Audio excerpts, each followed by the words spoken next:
Hi, everybody. So we bit of alchemy. I'm Rick Barrett. Welcome.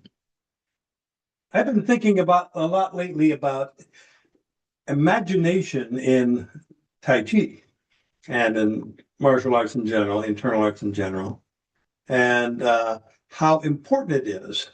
And it kind of spills over into actually everything in life.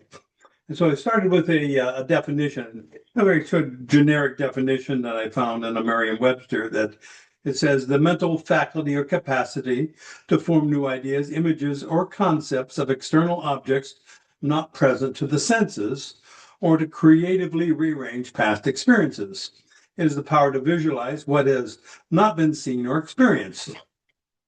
And I think we can expand that and make it even more general, basically to say that anytime you are thinking about something that is not present to the senses, it is more or less, and mostly more, imagination. I thought of like, okay, I'm sitting with a cat in my lap, and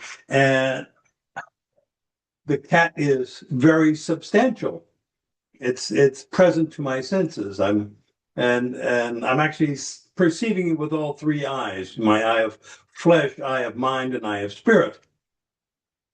And so consequently, my imagination of the event is at pretty low on the scale of imaginary.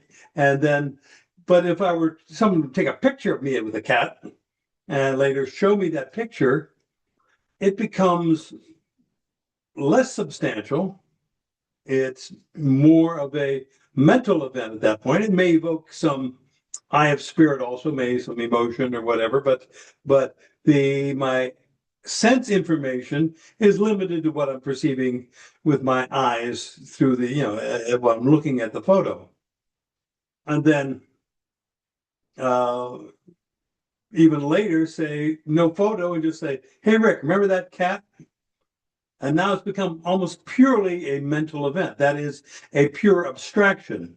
So anytime we're thinking about something, we're turning it into a mental object. We're objectifying it, which is perfectly natural, and that's actually good. That's how we think, and that's how we communicate and move things along. But we recognize at that point that we have to use the imagination to do that.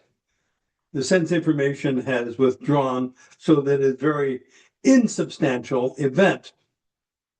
And if I'm imagining a pizza, that's very different than eating a pizza. And so, anytime we are mentally objectifying something, we are imagining. And I was thinking about what we're doing in Tai Chi, because a lot of when we start off, we're trying to get it right. And we're thinking about what we're doing. What's the next move? Am I getting this right? What am I? We're getting into our thoughts about the event, and we are imagining the event rather than actually feeling it.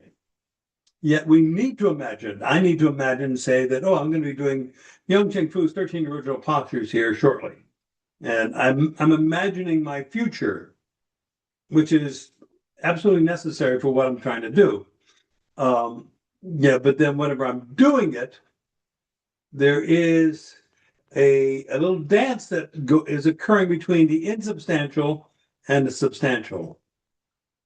And we have to be able to imagine what this is going to feel like so that we can then feel like it. We can actually feel it. So particularly when we're talking about things which tend to be very insubstantial by their nature, let's say we're talking about chi. And we can talk about it a lot, but it's all in the abstract until you actually start feeling something that kind of, hey, this feels kind of like what we've been talking about. And then you're able to then make it more substantial. You're able to feel it. So in our Tai Chi, what we want to do is to be able to imagine what else is possible in our form or in our practice. And that's true of any internal art. You need to be able to imagine that so that you can take it to deeper levels of insubstantiality and at the same time make that more substantial. So it's a process where we are claiming our creative powers. We are creating substantiality out of the insubstantial.